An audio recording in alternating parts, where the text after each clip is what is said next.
الهجرة رحلة هادينا محمد والآل والأصحاب من أتقن القرآن بالإعراب. Kata Muhammad adalah ism alam, ismul alam. Jadi tidak usah diterjemahkan secara khusus, ya cukup diterjemahkan Muhammad begitu saja. Aslinya kata Muhammad itu sebenarnya adalah isim maf'ul dari kata hammada. Kata hammada yang bermakna banyak memuji. Jadi Muhammadun itu makna bahasanya adalah yang banyak dipuji. Nah, ini adalah contoh isim alam yang disebut dengan manqul, yakni nama yang diproduksi dari isim mustaq. Nah, yang isim alam manqul itu biasanya lawannya dikontraskan dengan isim alam murtajal. Nah, murtajal itu karena lawannya berarti nama tersebut tidak diambil dari isim mustaq, tetapi nama tersebut full dikreasikan. Benar-benar ngarang dan tidak ada pola-pola tertentu seperti yang ada dalam isim mustaq. Kata wa pada lafaz wal al adalah haraf ataf, maknanya jam'un, bisa diterjemahkan dan. Alif lam pada lafaz al-al adalah alif lam ahdiyah yang menunjukkan kata yang dilekati sudah spesifik diketahui. Adapun kata al-al, maka ini adalah bentuk maklub dari ahlun. Ya, maknanya keluarga. Ada juga ulama yang berpendapat itu berasal dari kata awalun, al-awalu. Ya. Dan al-al itu adalah isim jamak yang tidak ada mufradnya.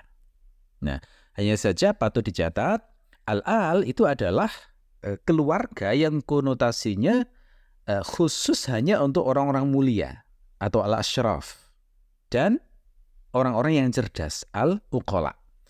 Kalau keluarga secara umum kita nyebutnya ahlun, tapi begitu disebut al-al maka itu adalah keluarga yang al-asyraf, yang mulia dan cerdas, al-uqala. Ya. Ketika al ini dilekati alif lam ahdiyah, maka bisa diterjemahkan keluarga beliau, yakni keluarga Nabi. Dan yang dimaksud adalah mereka itu keturunan Bani Hashim. Al-al yang dimaksud di sini adalah keturunan Bani Hashim dan keturunan Bani Al-Muttalib yang beriman saja. Yang kafir nggak masuk definisi al-al. Kata wa pada kata wal ashabi adalah harf ataf, maknanya jam'un, bisa diterjemahkan dan. Kata al atau alif lam pada lafaz al-ashab adalah alif lam ahdiyah yang menunjukkan kata yang dilekati sudah spesifik diketahui. Kata al-ashab adalah bentuk jamak dari sohib. Sohib dengan memendekkan shad ya, sohib, yang merupakan takhfif dari sohib dengan memanjangkan sad. Bisa juga difahami langsung jamak dari sohbun. Ashab itu bisa juga difahami jamak dari sohbun. Bisa juga langsung difahami jamak dari sohib. Jadi memang ada beberapa ikhtilaf ya di kalangan para ulama terkait proses morfologi dari ashab ini. Asalnya apa? Mufradnya apa? Makna ashab adalah para sahabat. Jadi sohib atau sohbun itu sahabat. Definisi sahabat itu apa? Nah, sahabat di sini sudah makna istilah. Maksud sahabat di sini adalah man ijtama'a mu'minan bi nabiyyina Muhammadin walau ghaira mumayyizin walau a'ma.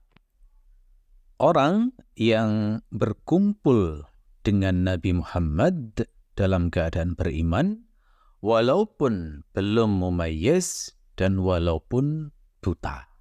Jadi kata kuncinya adalah dalam keadaan beriman tanpa memperdulikan apakah masih mumayyiz dan apakah buta ataukah tidak cacat. Status sahabat itu tetap berlaku selama seseorang itu wafat dalam keadaan mukmin. Tetapi jika dia wafat dalam keadaan murtad, maka status sahabat menjadi terputus. Misalnya seperti kasus Abdullah bin Khattal. Ini awalnya mukmin, masih bisa disebut sebagai sahabat. Lalu dia melakukan kesalahan, membunuh seorang muslim, lalu kemudian takut dihukum bunuh oleh Rasulullah, lalu akhirnya lari ke Mekah, lalu kembali kepada kemusyrikan.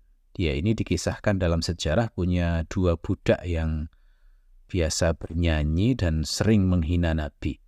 Pada saat Fathu Mekah, dia dibunuh oleh kaum muslimin. Padahal dia sudah bergelantungan pada tirai Ka'bah dengan maksud supaya terlindungi demi kesucian Ka'bah. Tapi karena kejahatannya sudah keterlaluan, Rasulullah tetap memutuskan bahwa orang ini dihukum bunuh pada peristiwa Fathu Mekah. Kita lanjutkan. Man atqanul Qur'ana bil i'rabi. Kata man adalah isim mausul.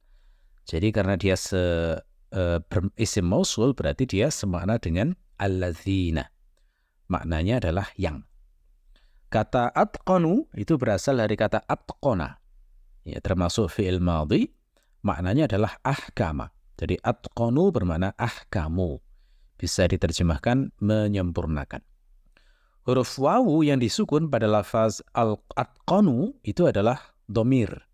Maknanya mereka. Jadi lafaz atqanu itu bisa diterjemahkan mereka menyempurnakan. Kata Al-Quran adalah masdar yang bermakna isim maf'ul. Makna bahasanya adalah yang dibaca. Cukup diterjemahkan Al-Quran. Adapun makna syar'inya, Al-Quran itu adalah al-kalamul munzal ala sayyidina Muhammad al-muta'abbad bitilawatihi al-mutahadda bi aqsari suratin minhu. Kalam atau firman yang turun kepada junjungan kita Nabi Muhammad yang membacanya dihitung ibadah dan ditantangkan kepada seluruh umat manusia dengan surat terpendek darinya. Kata bi pada kata bil i'rabi adalah harf untuk sababiyah. Maknanya melalui atau dengan. Kata al-i'rab pada kata bil-i'rabi adalah masdar. Sebagian manuskrip ada yang menuliskannya dengan ya setelah ba. Jadi bil-i'rabi begitu ya. Nah ini tidak masalah. Kata i'rab itu berasal dari kata a'raba yang bermakna menjelaskan. Dalam konteks bait ini yang dimaksud adalah menjelaskan makna-makna Al-Quran. I'rab itu juga bermakna lawan dari lahnun atau kesalahan berbahasa. Jadi karena i'rab itu lawan dari lahnun, maka makna mudahnya adalah akurasi berbahasa. I'rab juga punya makna istilah, yakni istilah dalam grammar Arab. Dalam istilah grammar Arab, i'rab itu bermakna menjelaskan posisi sintaksis setiap kata melalui tanda-tanda fisik di akhir kata, seperti harokat dhammah, fathah, kasroh, pembuangan huruf, dan lain-lain. الهجرة رحلة هادينا حمل الإسلام لنا